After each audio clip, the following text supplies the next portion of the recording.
Genetics में हम समझने वाले हैं कुछ फंडामेंटल रूल्स जेनेटिक्स के। जेनेटिक्स क्या है और उसमें क्रोमोसोम्स कैसे पेयर होते हैं, जीन्स क्या हैं, एलील्स क्या हैं, और मेंडल के मेन रूल्स क्या हैं, मेंडल एक्सपेरिमेंट। तो बेटा मैं आपको एकदम शॉर्ट में करा दूँगी। जो उसका बेसिक चीज़ है ना, जहाँ पे डिफ़िकल्टी होती है समझने में, वो वाला चीज़ करा देती हूँ, ठीक है। तो आप लोगों ने ये तो पढ़ा है क्रोमोसोम्स के बारे में, सेल के अंदर क्रोमोसोम्स होते हैं, right? Give me answer. Yes माता। हाँ, क्रोमोसोम का कैसे स्ट्रक्चर होता है बेटा? क्रोमोसोम का स्ट्रक्चर अभी मेरे पास वो सब फैसिलिटी कम है, तो मैं डायरेक्ट बुक से दिखा रही हूँ।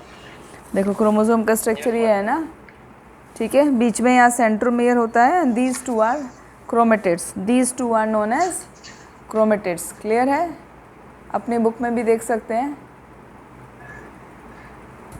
ठीक है। दीज टू आर क्रोमेटिड्स, जो ये क्रोमोसोम का ही पार्ट है, और ये दोनों क्रोमेटिड बीच में एक सेंट्रोमियर से जॉइन होते हैं।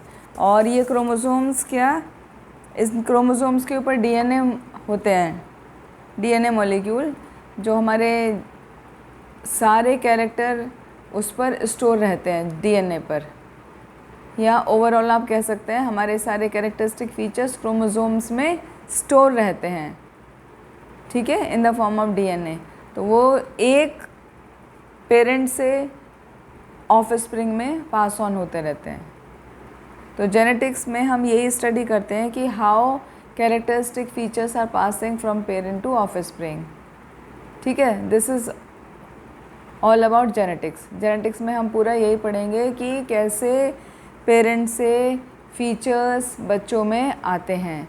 तो वो ह्यूमन बींग्स में भी है, सेम रूल एनिमल्स में भी है, और सेम थिंग प्लांट्स में भी है। सब जगह सेम ही एप्लीकेशन होता है, ठीक है। प्लांट्स में भी वही होता है।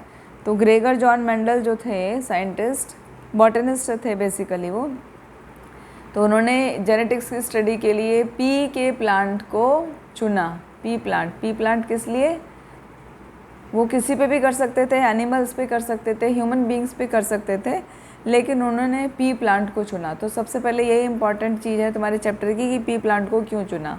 पी प्लांट को उन्होंने एक्सपेरिमेंट के लिए, जेनेटिक्स के एक्सपेरिमेंट के लिए इसलिए चुना क्योंकि वो बहुत ही कम समय में उनकी नेक्स्ट ब्रीड तैयार हो जाती थी, और उसमें ज़्यादा कुछ टिपिकल वाला कुछ नहीं था, and it is very easy to study. तो जेनेटिक काउंसलिंग और जेनेटिक इंजीनियरिंग क्या है? जेनेटिक इंजीनियरिंग वो प्रोसेस है जिसमें हम किसी भी ऑर्गेनिज्म का जेनेटिक कॉन्स्टिट्यूशन के बारे में हम पढ़ते हैं कि कैसे वो पेरेंट से ऑफस्प्रिंग में किस तरह वो ट्रांसफ़र हो रहा है। सो उसका स्टडी आता है जेनेटिक इंजीनियरिंग, ठीक है। Genetic constitution of an organism is altered by introducing new gene into its chromosome. कई बार क्या होता है, जो हमें कैरेक्टर चाहिए उस कैरेक्टर को इंट्रोड्यूस करने के लिए, उस कैरेक्टर को लाने के लिए जीन में उस कैरेक्टर को इंड्यूस कर दिया जाता है और नया प्रोडक्ट बन जाता है। उसको बोलते हैं जेनेटिक इंजीनियरिंग। इसको कैसे समझेंगे, कैसे इंट्रोड्यूस हो रहा है? तो प्लांट के केस में क्या होता है, जैसे एक वाइट फ्लावर लिया, एक रेड फ्लावर लिया, तो रेड फ्लावर के जीन को इंट्रोड्यूस करा दिया वाइट फ्लावर में, तो नेक्स्ट जनरेशन में कैसा फ्लावर आ गया? पिंक कलर का फ्लावर आ गया, ठीक है ना। ये आप बच्चों ने देखा होगा, आपके BGIS में भी तो है ना, कनेर के फूल। कनेर के फूल डिफरेंट डिफरेंट कलर के हैं, जनरली वो येलो कलर में होते हैं, कहीं कहीं पर वो वाइट कलर में भी होते हैं, और आपके यहाँ तो ऑरेंज कलर में भी हैं, है ना, येलोइश वाइट मिक्स भी हैं।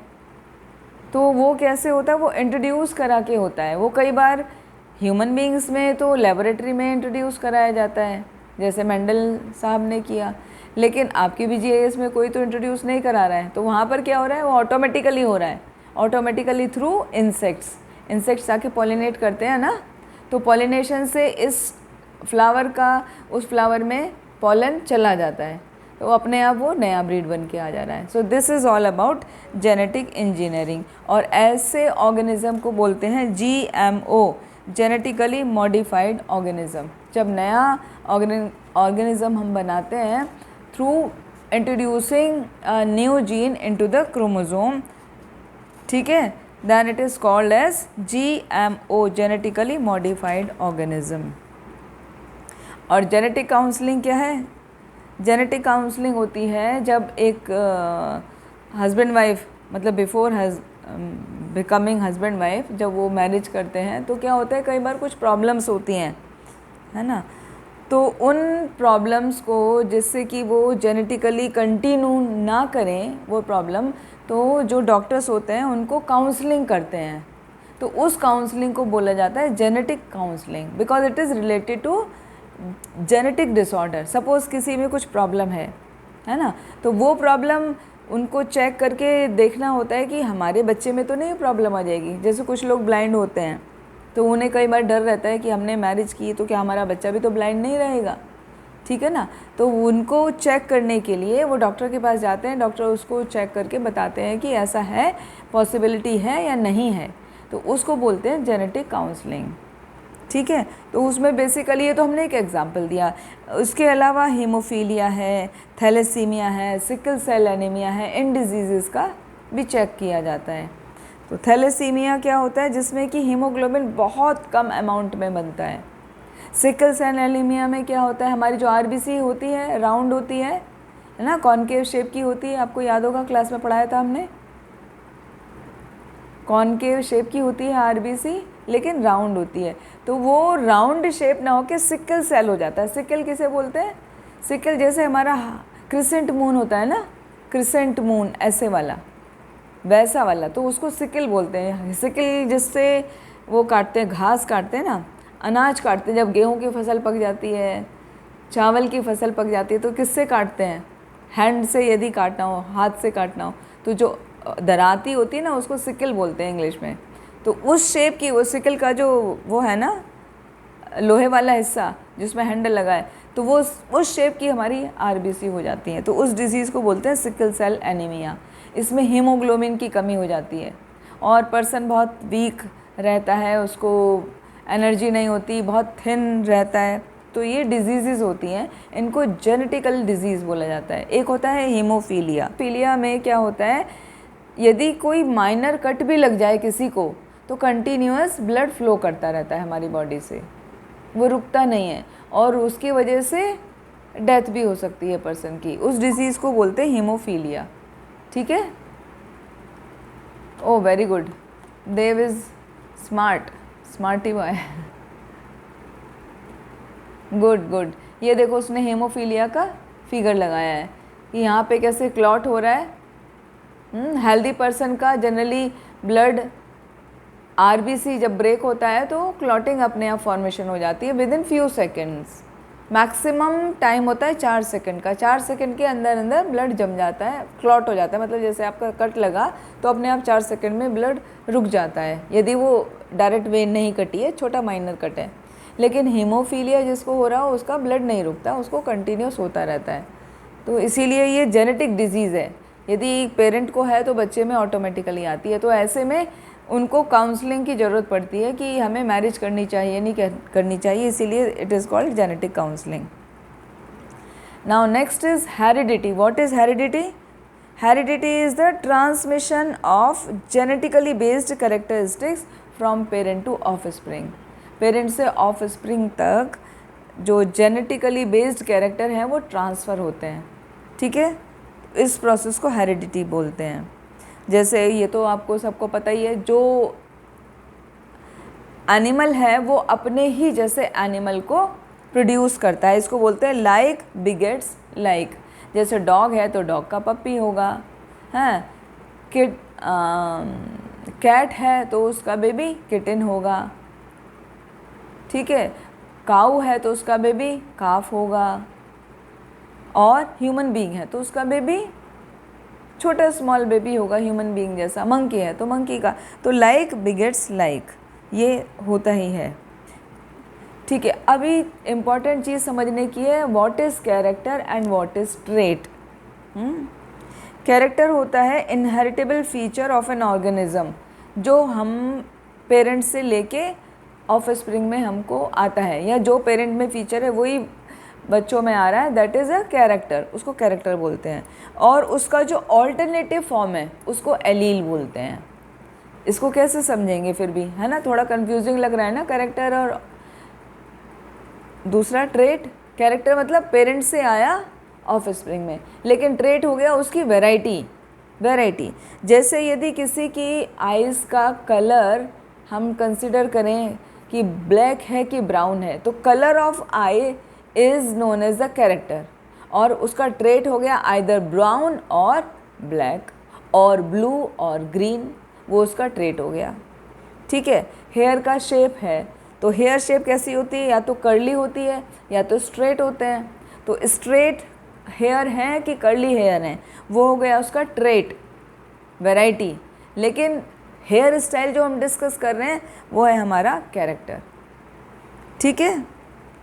तो इस तरह से पूरा 10 पॉइंट्स दिए हुए हैं आपकी बुक में, क्या कैरेक्टर होते हैं और उसके क्या ट्रेट्स होते हैं, आप उसमें से पढ़ लेना।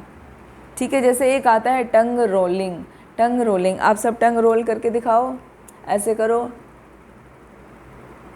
Take out your tongue and roll it. Dev करो, हंसो नहीं, करो,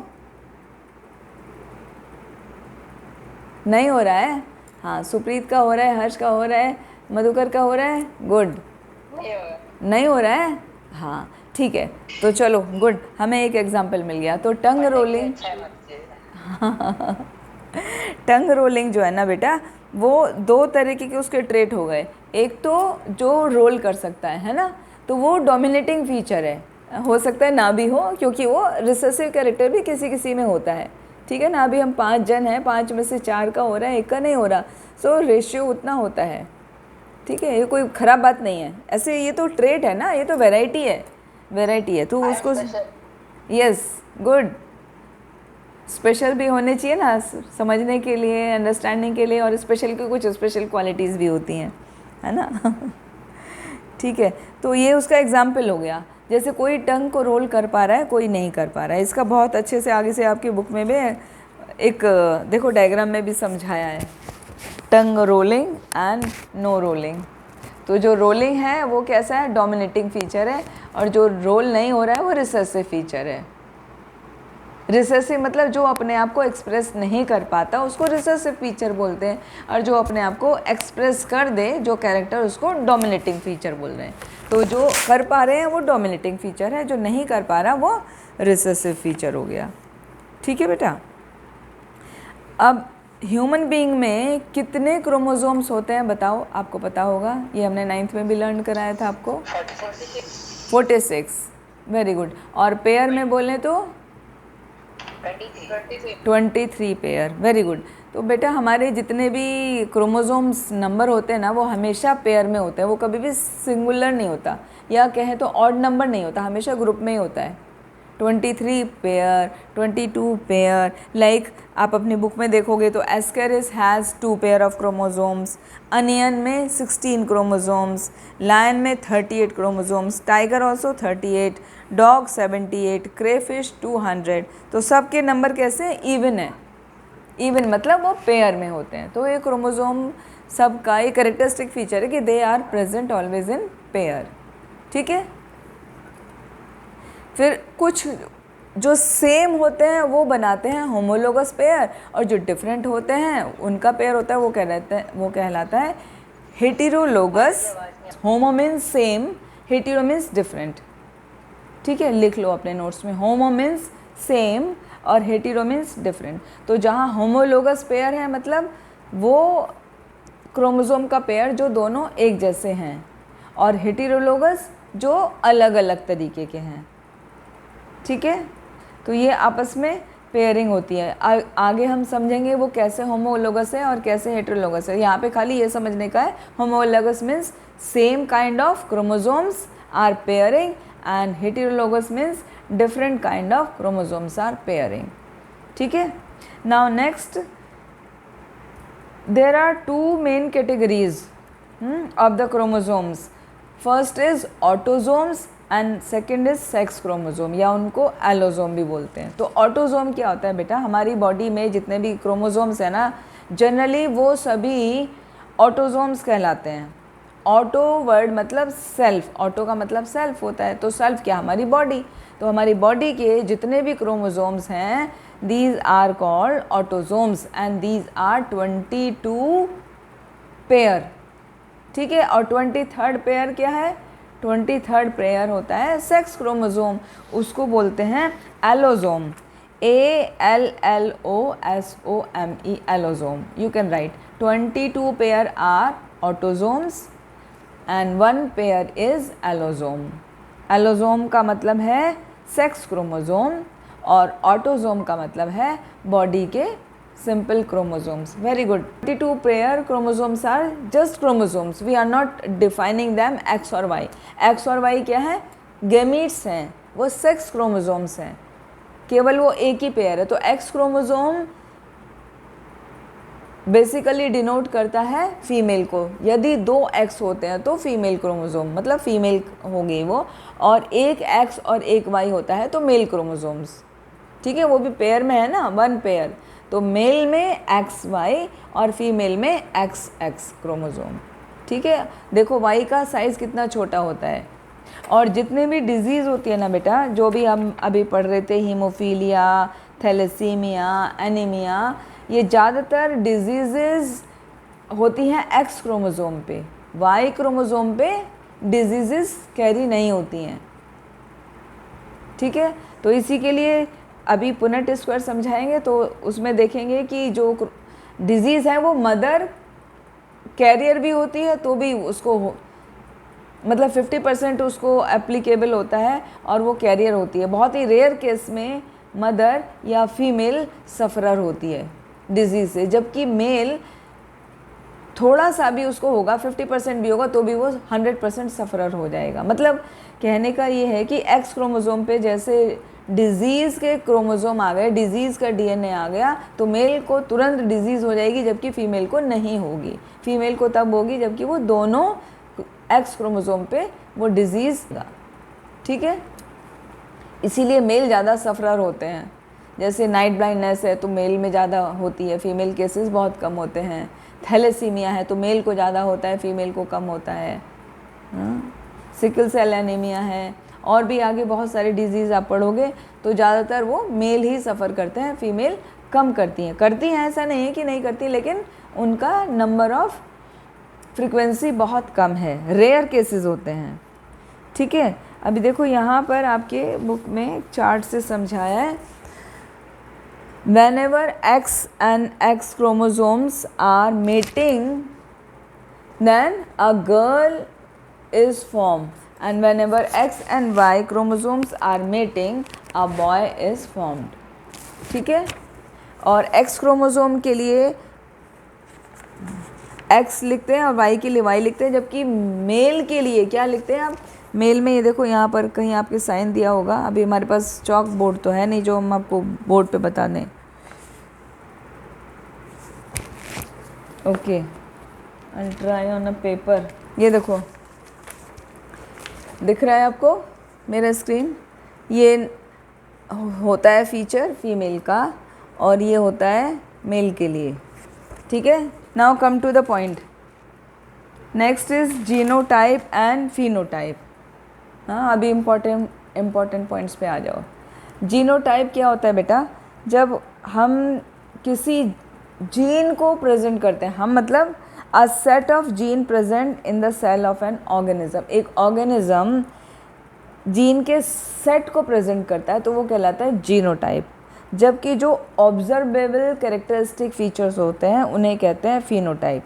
जो वर्ड है ना फिनो का मतलब लिखो टू शो, फिनो PHENO लिखो। फिनो मीन्स टू शो, मतलब कुछ जो दिख रहा है, जो विजिबल है। तो फिनोटाइप मतलब समथिंग विच इज़ विजिबल, और जीनोटाइप मतलब what gene set it has, gene का क्या सेट है। तो जीन का सेट जैसे टॉल है कि ड्रॉफ है कि रेड फ्लावर है कि वाइट फ्लावर है, हाँ, कि ब्राउन आइज़ हैं या टंग रोलिंग है, या ईयर जो हमारा पिन्ना होता है वो लोब्ड है या अटैच्ड है। So many features are there. ठीक है, तो ये बेटा अभी तो हम यहाँ से बता रहे हैं, ये पेज नंबर 27 पे जीनोटाइप फिनोटाइप यहाँ नीचे दिया हुआ है, यहाँ पे बता रहे हैं।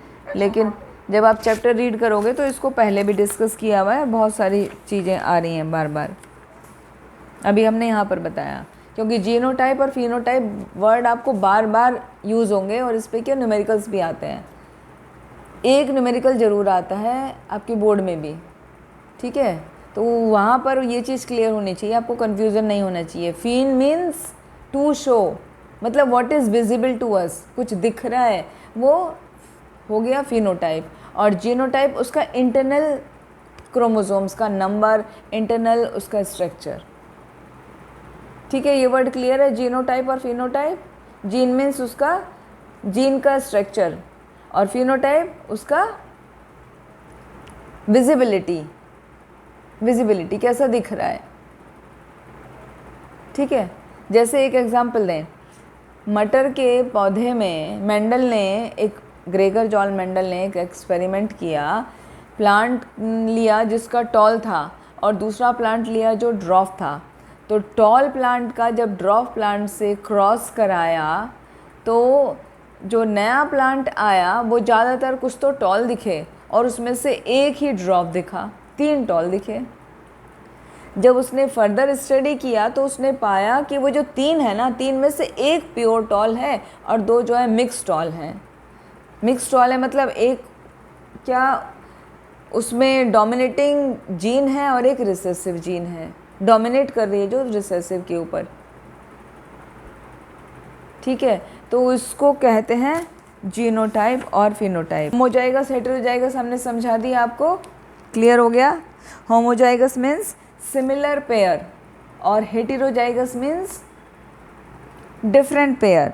जैसे कैपिटल आर रेड कलर के लिए, फ्लावर के रेड कलर के लिए हम यूज़ कर रहे हैं कैपिटल आर, तो वो होमोजाइगस हो गया। और कैपिटल आर स्मॉल आर ले रहे हैं तो वो हेटेरोजाइगस हो गया। हम एक एक पेज करके चल रहे हैं इसलिए कंफ्यूज मत हो, आगे पीछे मत पलटो बेटा, कंफ्यूज मत हो, एक एक पेज कंटिन्यूटी में ही ले रहे हैं, ठीक है मधुकर।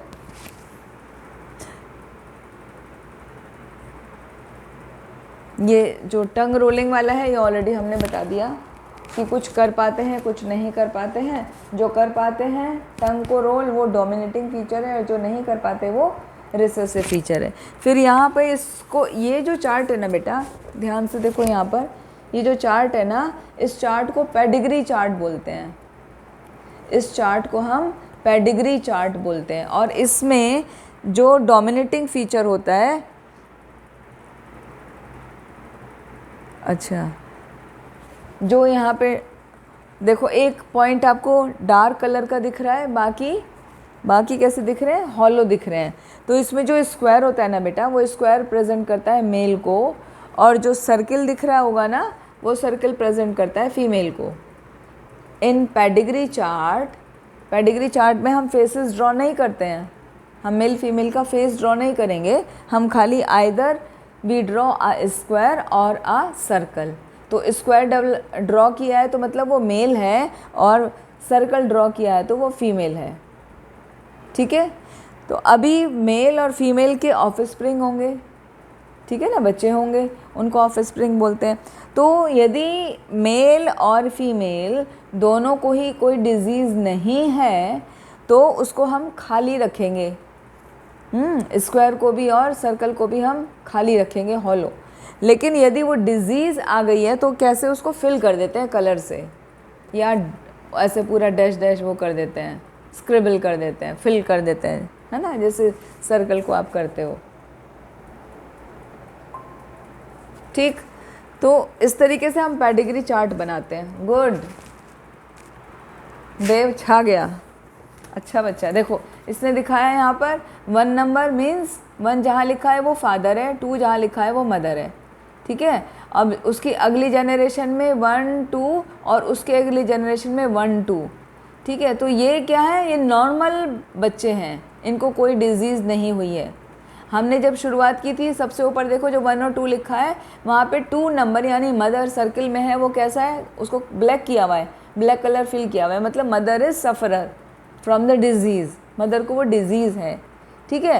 फिर उसके आगे जब ऑफ स्प्रिंग हुई तो उस फर्स्ट वाले केस में देखो तो थर्ड नंबर में स्क्वायर कलर्ड है, फिफ्थ का सर्कल कलर्ड है, इसका मतलब फिफ्थ नंबर की girl is sufferer, third number का बॉय इज सफरर। उनको वो डिजीज़ है, जिस भी डिजीज़ की हम बात कर रहे हैं, ठीक। फिर उसके अगली जो नेक्स्ट जनरेशन है ग्रैंड चिल्ड्रन वाली, उसमें देखो third number, fourth number, 5 number, ये तीनों ब्लैक कलर से प्रेजेंट कर रहे हैं। इसका मतलब दीज आर सफरर, वो सफ़र कर रहे हैं, मतलब दे आर हैविंग डिजीज़। फिर 6 नंबर वाला फिर नॉर्मल हो गया। तो इस चार्ट को बोलते हैं पेडिग्री चार्ट, ठीक है। तो ये वाला क्लियर हो गया। तुम्हें इसमें और ज़्यादा कुछ करने का नहीं है, खाली ये समझने का है मेल कौन सा है, फीमेल कौन सा है, और कौन सफ़रर है, कितने सफ़रर हैं, खाली वो काउंट करके लिख दो। फर्स्ट जनरेशन में जो ये पहला वाला नंबर दिख रहा है ना, पेरेंट, सबसे पहला 1 2 तो पेरेंट हो गया। दूसरी वाली लाइन जो है 1 2 3 4 5 6 ये चिल्ड्रन हो गया, या बोलेंगे उसको फर्स्ट जनरेशन। फिर जो अगला वाला है जहाँ पे 3 डॉट दिखा रहा है, हाँ 1 2 3 4 5 6, वो हो गया सेकेंड जनरेशन, या हम उसको बोल सकते हैं ग्रैंड चिल्ड्रन। हम जनरली ग्रैंड चिल्ड्रन बोलते हैं ना, लेकिन यहाँ पे जेनेटिक्स में हम उसे बोलेंगे सेकेंड जनरेशन, और फर्स्ट जनरेशन और ये सेकेंड जनरेशन, ठीक है बेटा, ये क्लियर हो गया। और इसको F1 भी बोलते हैं, F1 generation and F2 generation, ठीक है। F जो वर्ड है वो फिलियल वर्ड को रिप्रेजेंट करता है, फिलियल जनरेशन, फिलियल जनरेशन। फिर यहाँ पे देख लेना डोमिनेटिंग एंड रिसेसिव कैरेक्टर्स बताएं। अच्छा, ये पुनेट स्क्वायर, ये देखो देव, यदि आपको बेटा ये मिल जाए तो ये वाला पुनेट स्क्वायर तो तुम खोल के दिखाओ, मैं वहीं समझा देती हूँ आपको। इसमें हम ये वाला जो है ना बेटा, ये देखो, इसमें हमेशा मेल को वन साइड लेते हैं और फीमेल को दूसरी साइड लेते हैं। जैसे हमारा मैथ्स में, जैसे मैथ्स में एक्स और वाई एक्सिस होता है ना, एक्स हमेशा नीचे होता है ये ट्रांसवर्स, और वाई हमेशा वर्टिकल हम लेते हैं, ठीक है। इसी तरह जब हम ये पुनेट स्क्वायर बनाते हैं तो ऐसे वर्टिकल में फीमेल लेते हैं और ऊपर ट्रांसवर्स में हम मेल लेते हैं। तो मेल जैसे हमने कैपिटल आर लिया, तो पहला क्या है कैपिटल आर, कैपिटल का आर का मतलब है वो रोलर। जैसे हमने टंग को अभी रोल किया ना बेटा, है ना, तो हमने बताया कैसा है, वो नॉर्मल फीचर है। नॉर्मल मतलब वो डोमिनेटिंग फीचर है, ज़्यादातर लोगों में पाया जाता है, ठीक। तो उसका कैपिटल आर का सिंगल आर हमने पुनेट स्क्वायर बनाने के लिए ले लिया। हम क्या करते हैं, एक ऐसा स्क्वायर बनाते हैं, वापस देखो, I will hold the full, ये देखो, कैन यू सी, एक चेकर बोर्ड की तरह बनाओ, यस। इसको हमने 4 पार्ट में डिवाइड कर लिया, कैन यू सी दिस, दिख रहा है, दिख रहा है, यस और नो, ओके। अभी देखो यहाँ पर क्या करते हैं, ये जो कैपिटल आर हम उसके लिए लिख रहे हैं जो टंग को रोल कर पा रहे हैं, वेरी गुड। और स्मॉल आर, कैपिटल आर और स्मॉल आर उसके लिए लिख रहे हैं जो टंग को रोल नहीं कर पा रहे। तो इसको क्या बोलेंगे बेटा, ये साइड बोलेंगे हेटेरोजाइगस। देखो देव ने पेज शो कर दिया है आपको, तो देखो पेरेंट फीमेल लिखा है, वहीं पर देखो अपने स्क्रीन पे, आपकी बुक में भी है पेरेंट फीमेल। तो फिर फीमेल के सामने क्या लिखा हुआ है, हेटेरोजाइगस। हेटेरोजाइगस क्यों है, एक कैपिटल आर है, एक स्मॉल आर है, ठीक है, इसलिए वो हेटेरोजाइगस है। एक कैपिटल आर हो गया, एक स्मॉल आर हो गया। कैपिटल आर प्रेजेंट कर रहा है रोलिंग को, टंग के रोलिंग को, और स्मॉल आर प्रेजेंट कर रहा है जो टंग को रोल नहीं कर पा रहा। जैसे देव, फॉर एग्जांपल हमारे बीच में देव का स्मॉल आर हो गया और बाकी सबका कैपिटल आर हो गया, ठीक है, क्योंकि वो डोमिनेटिंग फीचर है ना। कोई एक रिसेसिव होता है, वो बहुत कम होते हैं, और बाकी ज़्यादातर सब डोमिनेटिंग होते हैं। तो हमारे ग्रुप में बिल्कुल बढ़िया एग्जाम्पल है, यहाँ पर कंप्लीट बैलेंस्ड एग्जाम्पल है हम लोगों का, ठीक। एक को होना चाहिए था, वरना तो हमारी टीम ही अधूरी रह जाती थी। So good, Dev has made our team complete, ठीक है बेटा, ये क्लियर हुआ। अब देखो इसको कैसे मल्टीप्लाई करते हैं। नॉर्मली कैपिटल आर से, यहाँ दिखाते हैं आपको, इसको इससे मल्टीप्लाई करो, इस आर को इस आर से मल्टीप्लाई करोगे तो कैपिटल आर आ गए दोनों, फिर इस आर को इससे मल्टीप्लाई करोगे तो यहाँ पर भी कैपिटल आर आ गए। अभी इसका इससे मल्टीप्लाई करेंगे तो कैपिटल आर का स्मॉल आर आ गया, और इधर कैपिटल आर और स्मॉल आर। समझ रहे हैं? इसकी इससे मल्टीप्लाई करके यहाँ लिखेंगे, इसका इससे मल्टीप्लाई करके यहाँ लिखेंगे। फिर सेकंड वाले केस मिलेंगे तो फर्स्ट आर, इसका सेकंड आर, और इसका सेकंड आर, इसका सेकंड आर मल्टीप्लाई करके यहाँ लिखेंगे। ये समझ में आ गया कैसे फिल करना है? क्लियर? यस और नो? नहीं आया समझ में? अभी बच्चा मैं इससे ज़्यादा कैसे दिखाऊं?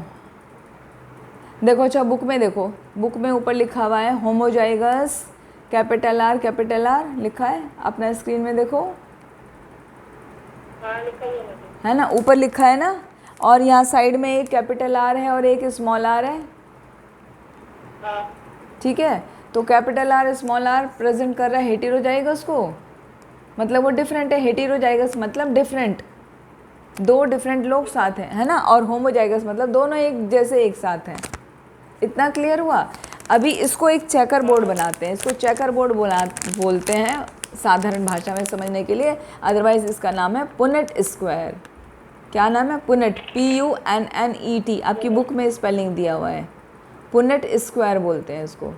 ठीक, इधर देखो अभी हर्ष, तो यहाँ पे हमने कैपिटल आर लिखा, एक गैमिट लिखेंगे, यहाँ पर भी कैपिटल आर लिख रहा, फिर यहाँ मदर का लिख लिया कैपिटल आर और स्मॉल आर। दिख रहा है ना? ठीक है। हाँ, अब इस वाले आर का ऊपर का जो मेल है, मेल का फीमेल से हम क्रॉस कराएंगे, मल्टीप्लाई करेंगे, तो ये आर मिलके क्या हो गया? कैपिटल आर हो गया। फिर दूसरे वाले को फिल करने के लिए ये मेल का इस वाली फीमेल से क्रॉस कराएंगे, capital R is equal to capital R. अब नीचे फिल करो सेकंड वाले ब्लॉक में, तो ये मेल का फर्स्ट वाला कैपिटल आर और फीमेल का स्मॉल आर, तो कैपिटल आर स्मॉल आर मिलके बन गया कैपिटल एन स्मॉल आर। ठीक है, अब दूसरे साइड में लास्ट वाले ब्लॉक के लिए आ जाओ, तो मेल का कैपिटल आर और फीमेल का स्मॉल आर, उन दोनों को मल्टीप्लाई किया तो यहाँ पे लिखेंगे। ठीक है, समझ में आ गया? तो इस तरह से अब देखो इसमें कितने, दो ब्लॉक में हमारे कैपिटल आर हैं, इसका मतलब ये दोनों कैसे हैं? टंग रोलिंग वाले हैं, ये दोनों टंग रोलिंग वाले हैं। अब इन दोनों में कैपिटल आर और स्मॉल आर है। ठीक है, इसका मतलब ये दोनों भी टंग रोलिंग के हैं, लेकिन कैसे हैं? ये हेटेरोजाइगस हैं। ये डिफरेंट हो गए ना, मदर के जैसे ये डिफरेंट आ गए। यदि आगे ये दोनों वापस क्रॉस करेंगे, इनका क्रॉस कराएंगे, तो क्या होगा?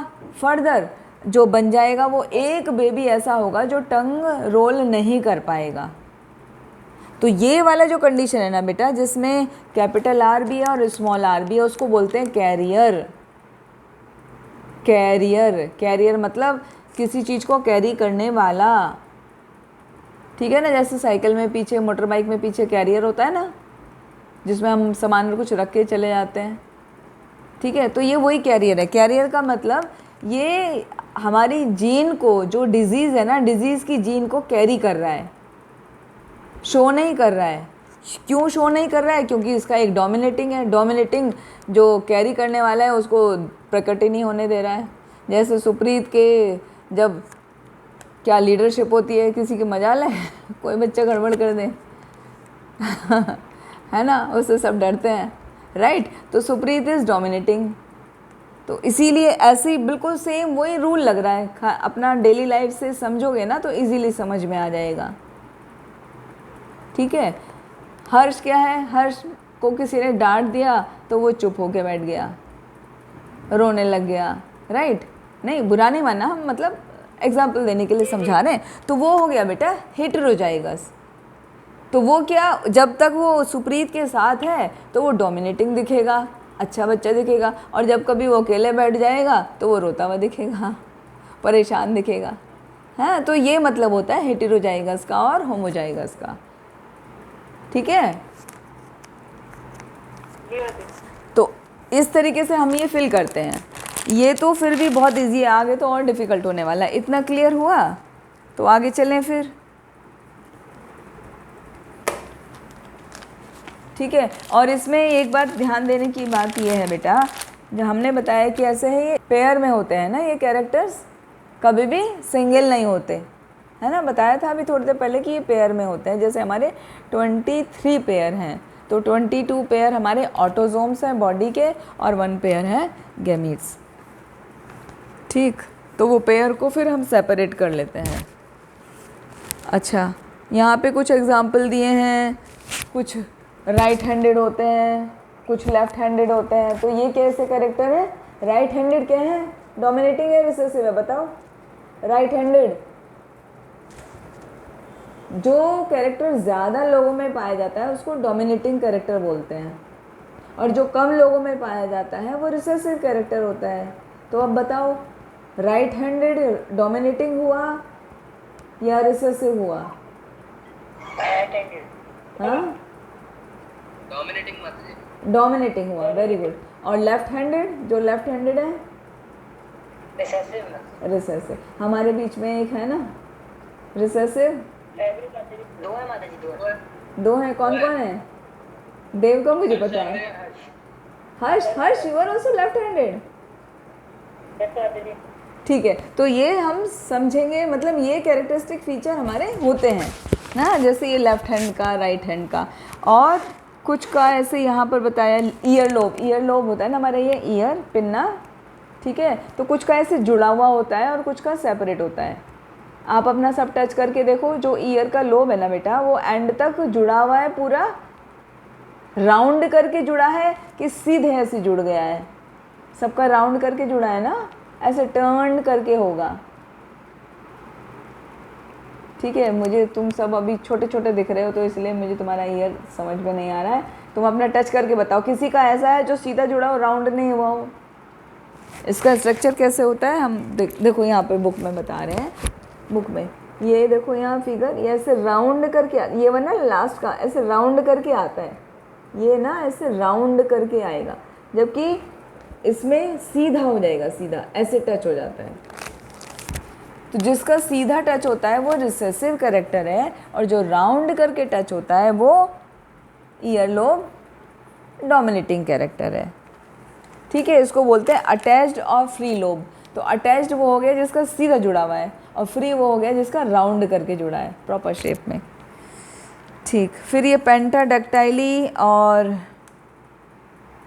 नॉर्मल डक्टाइली, पॉलीडक्टाइली समझाया। डक्टाइली, डक्टाइल्स बोलते हैं हमारे फिंगर्स को।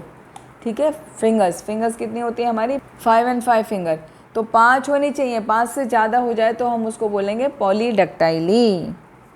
ठीक है, पॉलीडक्टाइली। 6 फिंगर हो गई किसी की, कुछ कुछ की होती है ना। अपने BJS में भी एक बच्चा था, अभी नहीं है, हमारे आने पे हम देखा था, फिर बाद में नहीं था वो शायद। मेरे भैया की है। हाँ, मेरे भैया की है। अच्छा, हाँ हाँ, तो वो पॉलीडक्टाइली कहलाएगा। ठीक है, मतलब number of fingers more than 5 हो गया तो पॉलीडक्टाइली। अब आ जाओ बेटा सेक्स लिंक्ड इनहेरिटेंस पे। ये थोड़ा इम्पॉर्टेंट है तो ध्यान से समझना है इसको। Sex linked inheritance, sex linked inheritance क्या होता है बेटा? जो कैरेक्टर सेक्स के द्वारा, मतलब मदर के द्वारा या फादर के द्वारा पेरेंट्स से बच्चों में आ रहे हैं, मदर फादर से बच्चों में आ रहे हैं, उनको हम सेक्स लिंक्ड इनहेरिटेंस बोलते हैं। ठीक है, तो appearance of trait which is due to the presence of an allele exclusively either on X chromosome or on Y chromosomes। तो ये जो सेक्स क्रोमोसोम्स के कैरेक्टर हैं वो सेक्स क्रोमोसोम पर ही होंगे, ऑटोसोम पे तो नहीं हो सकते ना। ऑटोसोम तो 22 पेयर बताए, उस पर नहीं होंगे।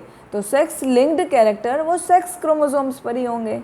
सेक्स क्रोमोसोम मदर में 2 X होते हैं और फादर में 1 X और 1 Y होता है। तो यहाँ पर ये कहा है कि जनरली X में ही सेक्स लिंक्ड कैरेक्टर्स फॉलो होते हैं, Y में बहुत कम केस होते हैं, रेयर होता है, ज़्यादातर ना के बराबर होता है।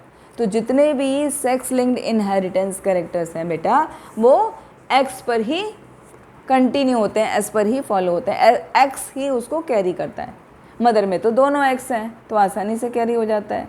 फादर में एक एक्स है तो उसी एक्स पे ही वो सेक्स लिंक्ड कैरेक्टर जाता है, प्रोसीड करता है। ठीक है, अब देखो इसमें आगे एग्जाम्पल बताया है, जैसे हमारा हीमोफीलिया। हीमोफीलिया का हमने बता दिया ना पहले ही, क्या होता है इसमें, ब्लड क्लॉट नहीं होता है ना। यदि किसी को ऐसा है माइनर कट लगा, छोटा सा भी चाकू से हाथ कट गया आपका या ब्लेड से हाथ कट गया हल्का सा, तो कंटिन्यूअस ब्लड आपका निकलता रहेगा, ब्लीडिंग होता रहेगा और it will cause death for a person.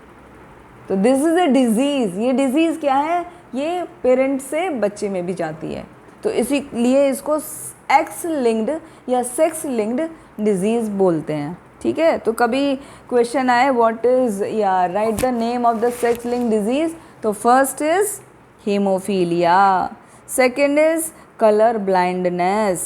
Colour blindness, colour blindness क्या होती है, जिसमें हमें रेड और ग्रीन में डिफरेंस नहीं दिखता है, रेड और ग्रीन कलर में हमें कोई डिफरेंस नहीं दिखता है। तो इसके लिए बेटा आपका पेज नंबर 149 पे बहुत सुंदर दिया हुआ है, आप बाद में देख लेना। ये चैप्टर सेंस ऑर्गन वाला है ना, इस चैप्टर का नाम क्या है, एक मिनट बता देते हैं आपको। ये चैप्टर है yes sense organ, correct, chapter sense organ, chapter number 11। देखो इसमें कुछ फिगर्स दिखाई हैं, आप बाद में देख लेना, अभी यहाँ पर देख लो। ये पहले फिगर में 25 लिखा है, देखो आपको नज़र आ रहा होगा रेड से। ठीक है, दूसरे फिगर में ग्रीन कलर में ये रेड से 56 लिखा हुआ है। ठीक है, कौन सा पेज माता जी? ये पेज नंबर 149।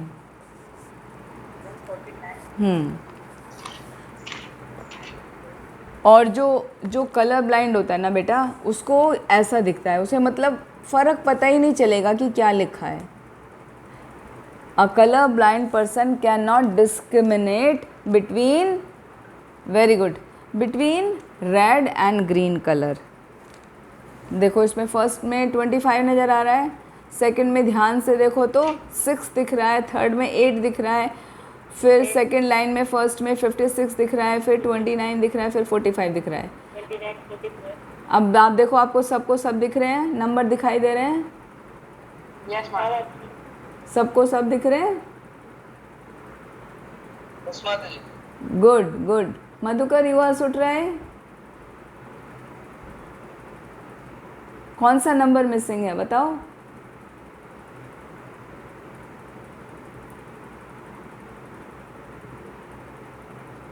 सारे दिखाई दे रहे हैं माता जी। सारे दिख रहे हैं, पहला 25, फिर 6 हाँ वेट, फिर 8, 56, 29 एंड 45।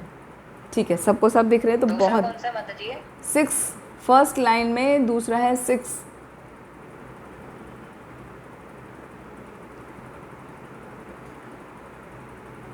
ठीक है, तीसरा है 8। सेकंड, हाँ दिख रहा है क्लियर,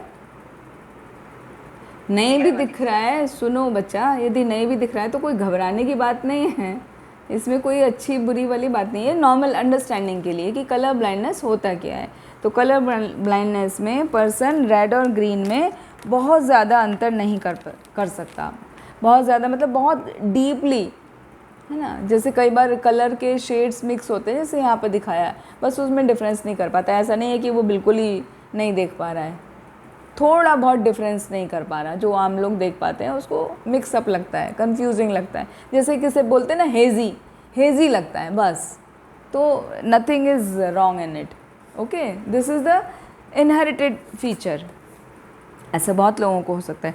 अच्छा अब आओ देखो इम्पॉर्टेंट चीज़ पे, अब 2 इम्पॉर्टेंट पॉइंट्स रह गए, 9 तो बज गया, बाप रे। कंटिन्यू करेंगे, किसी को भागना तो नहीं है। चलेगा माता जी, चलेगा। गुड गुड गुड, चलो फिर इसे कंटिन्यू करते हैं बेटा। ये देखो अभी दिखाया आपका केस 1, केस 2, केस 3, ये तीनों अच्छे से समझो, ये सम्स आते हैं आपके, इस तरह के न्यूमेरिकल्स आते हैं एग्ज़ाम में। Now none of the children is color blind but daughter are carrier, okay.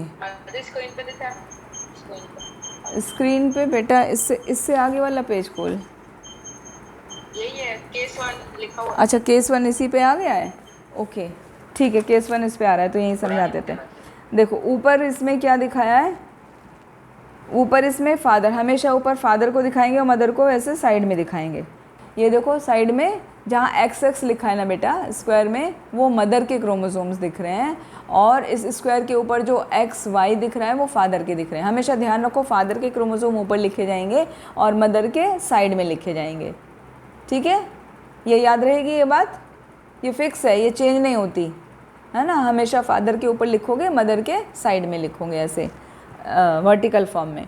तो इसमें ऊपर देखो सबसे पहले केस में क्या बताया, x के ऊपर छोटा सा ज़ीरो लगा हुआ है, पावर जैसे लिखते हैं ना हम, x की पावर दिख रहा है बुक में, देखो नहीं तो अपने x की पावर जैसे, तो x की पावर 0 लिखी है ना बेटा, दिख रहा है ना वो।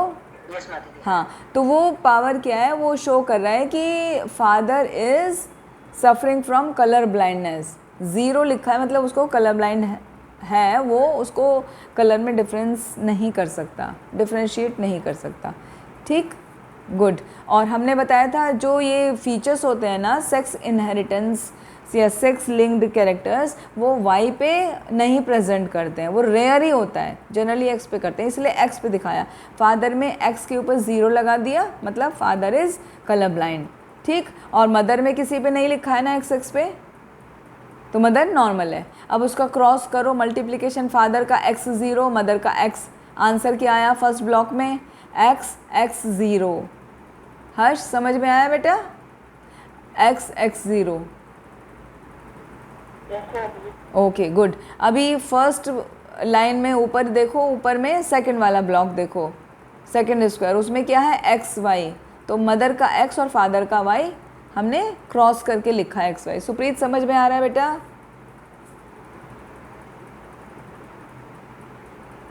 Supreet is it clear to you? अरे बच्चा आवाज़ नहीं आ रही तुम्हारी, चलो होपफुली आ ही रहा होगा।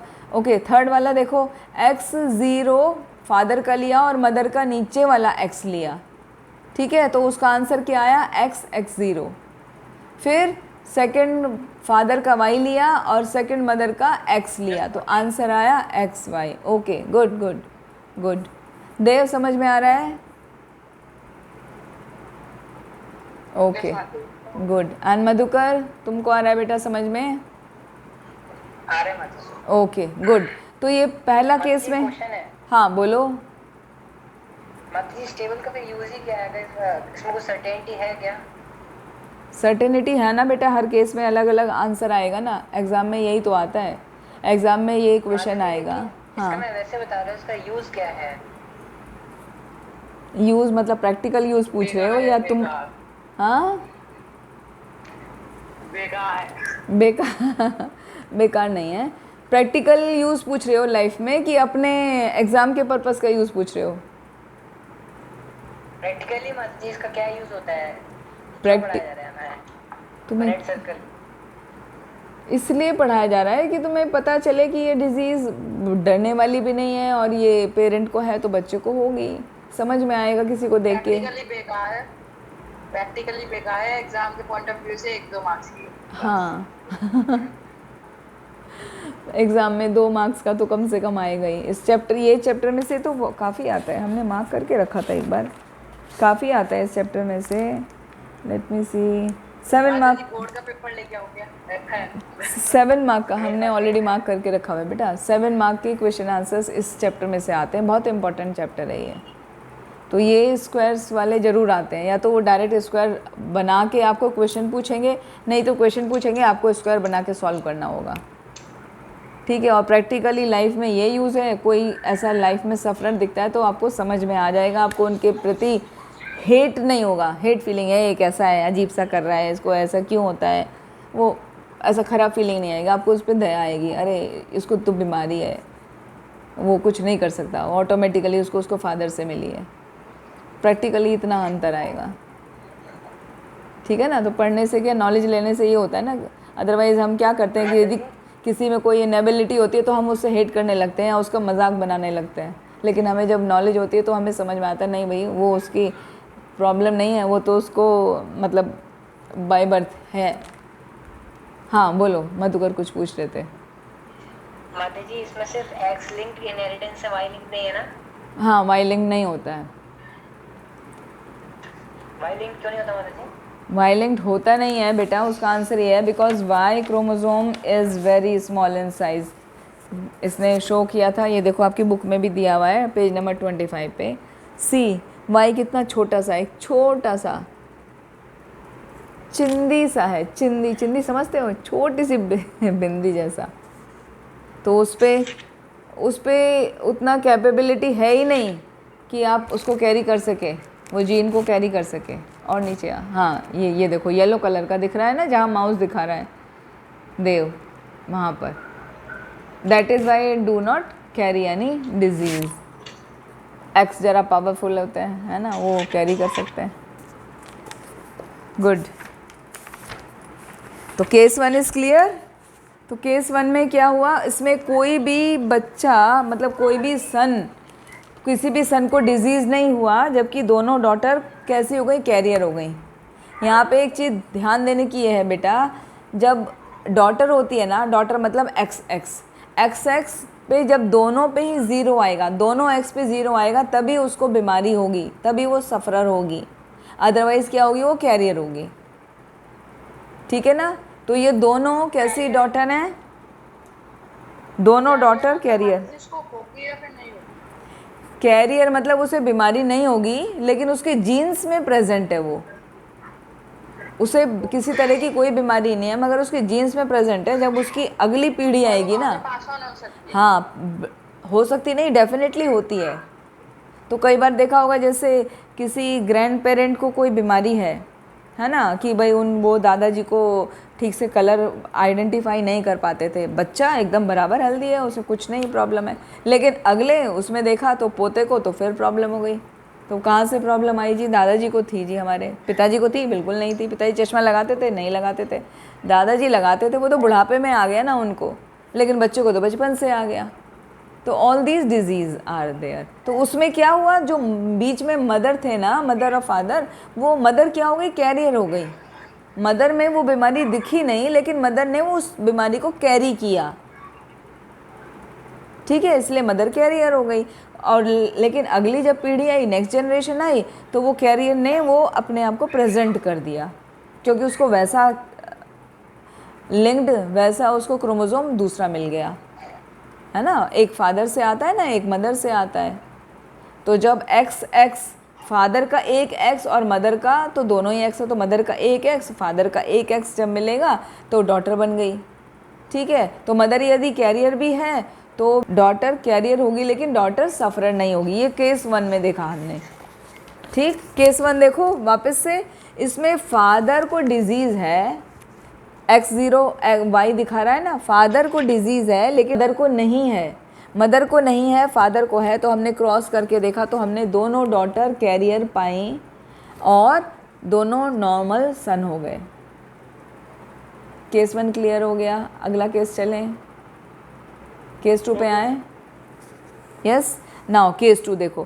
केस 2 में क्या है बेटा, फादर कैसा है, नॉर्मल है, XY, फादर XY है नॉर्मल, लेकिन मदर यहाँ कैरियर आ गई। अब जो ऊपर डॉटर थी ना कैरियर, उस डॉटर का ये केस दिखा दिया है। अभी यदि उस डॉटर ने जो कैरियर है X0X, अभी एक नॉर्मल पर्सन से मैरिज कर ली, ठीक है, तो उसका क्या होगा, उसको आप जल्दी से यहाँ देखो कैसे समझोगे। ये फर्स्ट ब्लॉक का इस ब्लॉक से मल्टीप्लाई करोगे, यहाँ लिखोगे, इसको यहाँ मल्टीप्लाई करके यहाँ लिखोगे, मल्टीप्लाई करना आ गया। ठीक है, तो इस केस में देखो अभी 4 जो बने हमारे, पहला आया X0X, इसका मतलब डॉटर कैरियर है। ठीक है, दूसरी नीचे डॉटर आ रही है XX, वो डॉटर नॉर्मल हो गई। अभी X0Y बॉय आ गया, इसका मतलब क्या हो गया, वो कलर ब्लाइंड हो गया बॉय, और एक XY हो गया जो नॉर्मल सन हो गया। ठीक है, आपके यहाँ स्क्रीन में दिख रहा है सेकंड केस। तो सेकंड केस में क्या हुआ, X0Y आ रहा है ना, मतलब सन जो है उसको कलर ब्लाइंड है, वो उसको प्रॉब्लम है, कलर ब्लाइंड है। डिस्क्रिमिनेशन। हाँ, ठीक है, ये क्लियर हो गया ना। मतलब फादर को नहीं था लेकिन मदर कैरियर थी, तो मदर के कैरियर होने से बेटे को हो गया, और एक डॉटर बिल्कुल नॉर्मल हो गई, दूसरी डॉटर कैरियर हो गई। अभी देखो थर्ड केस दिया है, अभी थर्ड केस आपको खुद सॉल्व करना है बेटा। थर्ड केस में क्या है, कलर ब्लाइंड मैन। अभी जो मैन है, जो फादर है, वो X0Y आ गया, आपकी बुक में दिया हुआ है, ठीक है। और जिससे उसकी शादी हुई वो क्या है, वापस से वो कैरियर है X0X, वापस से वो कैरियर है। तो इसको मल्टीप्लाई करो, सब बच्चे मल्टीप्लाई करो, और ये चारों मुझे बताओ किसका क्या आंसर आ रहा है। मल्टीप्लाई करना आ गया ना, क्विकली टेल मी। माता जी बस एक नॉर्मल सन होगा। हाँ वेरी गुड, एक नॉर्मल सन होगा, एक कलर ब्लाइंड सन हो गया। और डॉटर कैसी हुई देव, बताओ डॉटर में एक कैरियर है, हाँ, और एक कलर ब्लाइंड है। Very good, perfect answer, clap, big clap for Madhukar. Dev तुम्हारा आंसर आया बेटा? हाँ बोलो Dev, you raise your hand. Just checking the feature.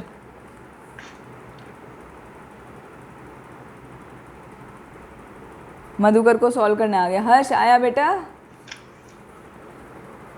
कर रहा हूँ माता जी, अभी कॉल कर दिया था। अच्छा करो करो जल्दी करो। माता जी मैंने देखो ऐसे फिल किया है। हाँ, oh very good, good good good, अभी समझ में आ गया अच्छे से तुमको। I am happy. चलो एक बच्चे को तो समझाया ऑनलाइन।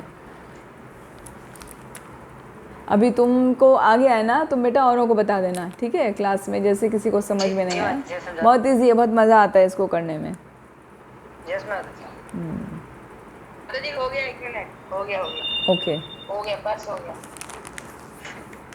डॉटर जो है कलर ब्लाइंड है सेकंड वाले केस में। सेकेंड वाले केस में डॉटर कलर ब्लाइंड है। अच्छा, एक डॉटर, और दूसरी डॉटर का क्या हुआ? एक में वो है कैरियर। ओह वेरी गुड। और सन कैसे हैं?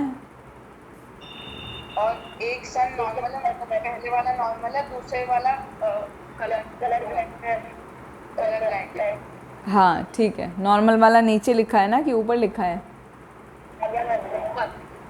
नॉर्मल वाला ऊपर लिख दिया।